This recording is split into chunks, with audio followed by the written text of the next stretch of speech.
saya Sipa Tazkia Aulia. Saya sekarang semester 2 kelas C, Prodi Pendidikan Bahasa dan Sastra Indonesia, Fakultas Keguruan dan Ilmu Pendidikan, Universitas Singapura Bangsa Karawang.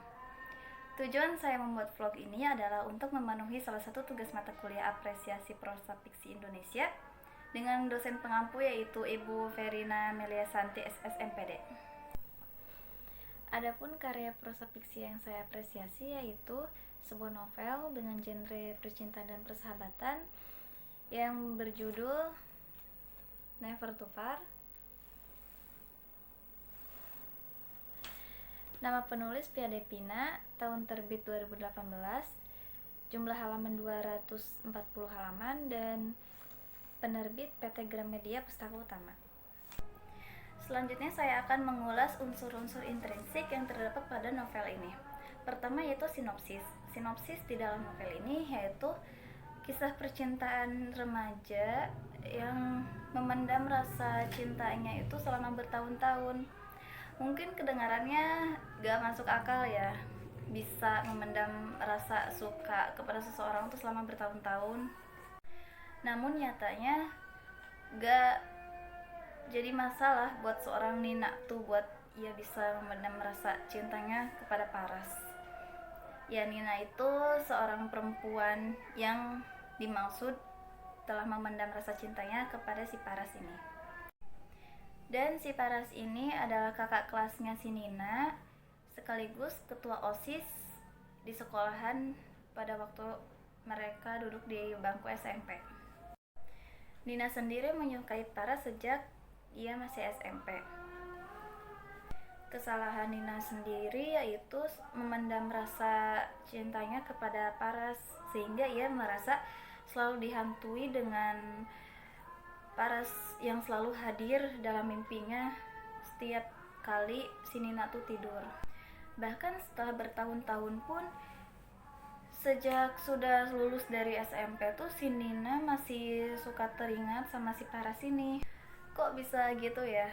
Padahal si Nina tuh selama di SMP tuh waktu dulu sama si Paras gak pernah banyak obrolan gitu, gak pernah ngobrol bareng, bahkan buat ketemu pun jarang di sekolahnya. Pernah waktu itu si Nina ngobrol sama si Parasnya cuma sekali, dan itu pun obrolan itu cuma isinya tuh cuma apa ya, percakapan biasa aja, kayak kenalan singkat dia, kayak nanya namanya siapa dan kelas apa gitu.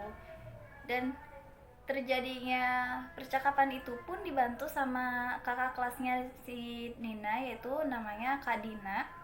Dia satu organisasi sama si Paras, yaitu OSIS, dan cuma Kak Dina tuh ya sebagai seksi seni.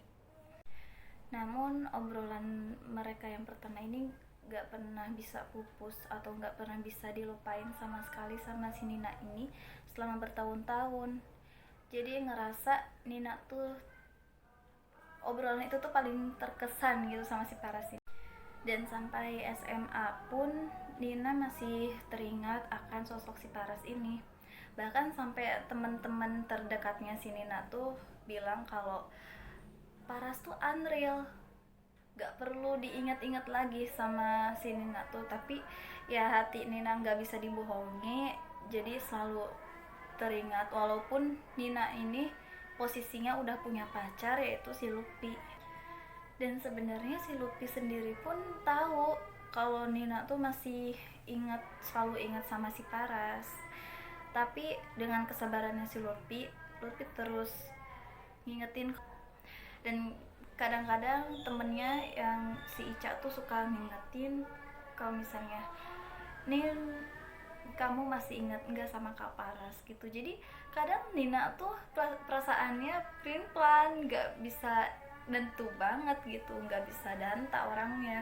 Kadang ingat kata Lupi, kadang ingat lagi ke Paras. Jadi seakan-akan dia pun apa ya, capek gitu dengan perasaannya kayak gini tuh. Dia pun sebenarnya nggak tahu, cuma entahlah hati dia yang berkehendak. Yang kedua yaitu jumlah tokoh utama. Dimana jumlah tokoh utama pada novel ini yaitu terdiri dari satu orang yang bernama Nina, dan jumlah tokoh pendukung ada 9 orang. Di antaranya adalah Faras yang menjadi konflik pada cerita novel ini, dan Lutfi ini yang menjadi pacarnya Nina, dan 4 orang sahabatnya Nina yaitu Nadia, Vita, Sisi, dan Lani. Adapun 3 orang lagi yaitu Ica, Cika, dan Marisa. Dimana Cika ini adalah perempuan yang suka sama Faras karena dia satu sekolah SMA sama Faras. Dan Ica dan Marisa ini adalah teman dari sejak Nina SMP. Yang ketiga yaitu watak dan karakter si penoko ini, dimana yang pertama Nina tuh orangnya baik, pertama baik dia, terus manja gitu, karakternya juga emang agak keras kepala. Terus Faras ini orangnya bodoh amatan dan kadang cuek, dia tuh cuek tapi gampang akrab juga.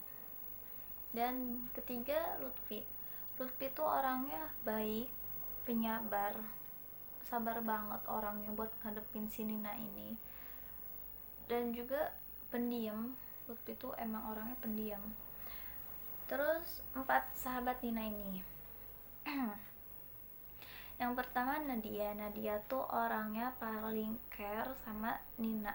Setiap kali Nina cerita tentang Paras ke Nadia, pasti dia selalu respon.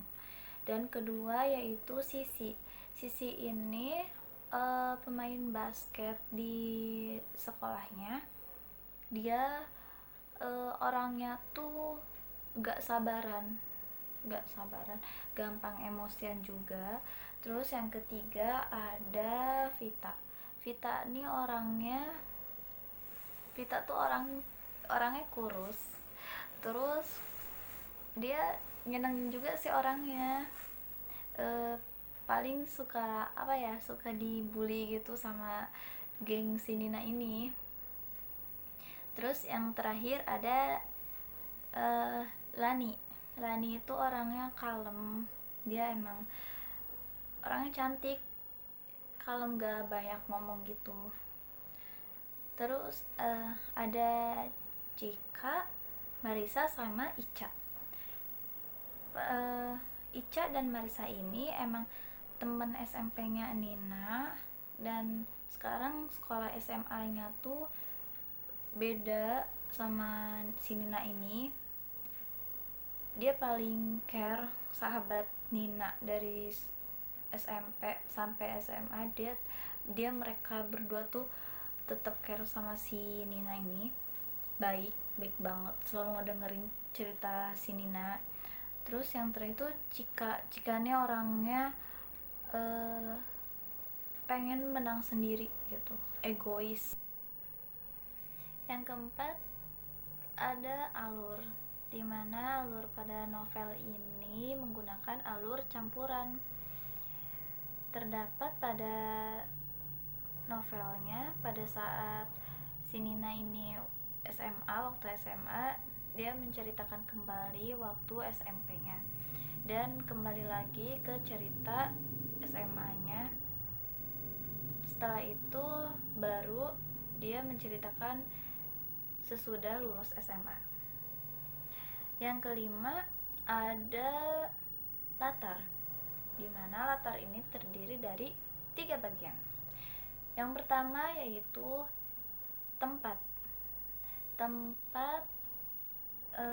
novel ini, latar tempat novel ini yaitu sekolah, rumah, dan kafe. Terus yang kedua ada waktu yang dipakai pada latar novel ini yaitu pagi waktu sekolah dan malam pada saat si Nina tuh menghadiri acara pameran di sekolahnya si Paras. Yang ketiga ada latar sosial atau bisa disebut latar suasana ya. Latar suasana ini kalau menurut aku tuh sedih sedih sedih, terus kesel juga ada sih, bikin marah ya, tapi lebih ke sedih karena bayangin dong gitu, memendam rasa selama bertahun-tahun gimana rasanya gitu, sampai si Ninanya ngerasa gak tenang hidupnya tuh. Selanjutnya keenam ada sudut pandang, dimana sudut pandang pada novel ini menggunakan sudut pandang orang pertama, yaitu karena penulis menggunakan kata ganti aku. Dan ketujuh ada bahasa yang digunakan pada novel ini, yaitu bahasa yang mudah dipahami oleh kalangan remaja. Selanjutnya kedelapan ada amanat.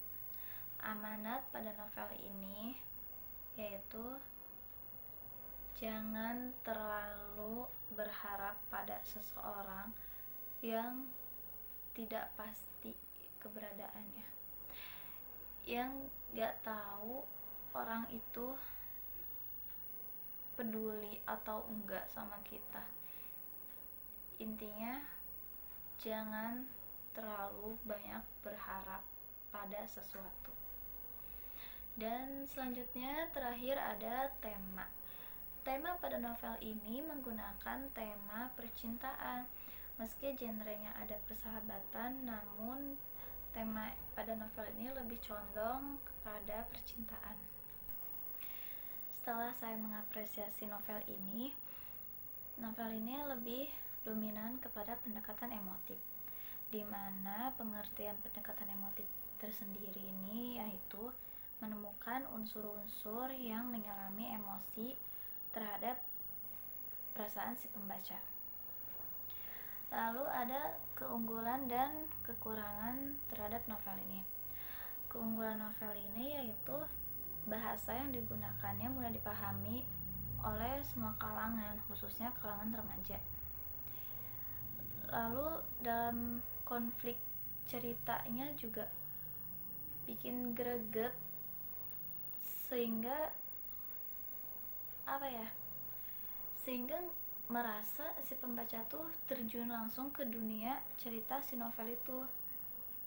Lalu kekurangannya yaitu agak membingungkan bagi si pembaca, karena di tengah-tengah cerita Nina tuh alurnya kembali lagi kepada masa lalunya itu, masa SMP, dan kembali lagi ke alur selanjutnya, lalu kembali lagi ke alur masa lalunya itu.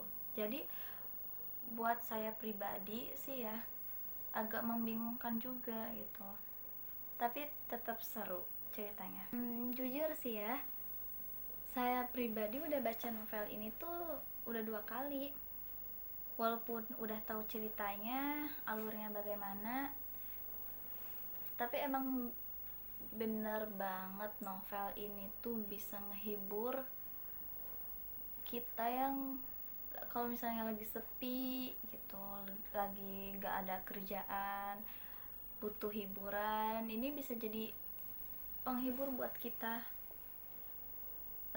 Oke teman-teman, buat kalian yang suka baca novel, apalagi genrenya yang ada percintaan sekaligus persahabatan, novel ini bisa jadi rekomendasi kalian buat baca di rumah.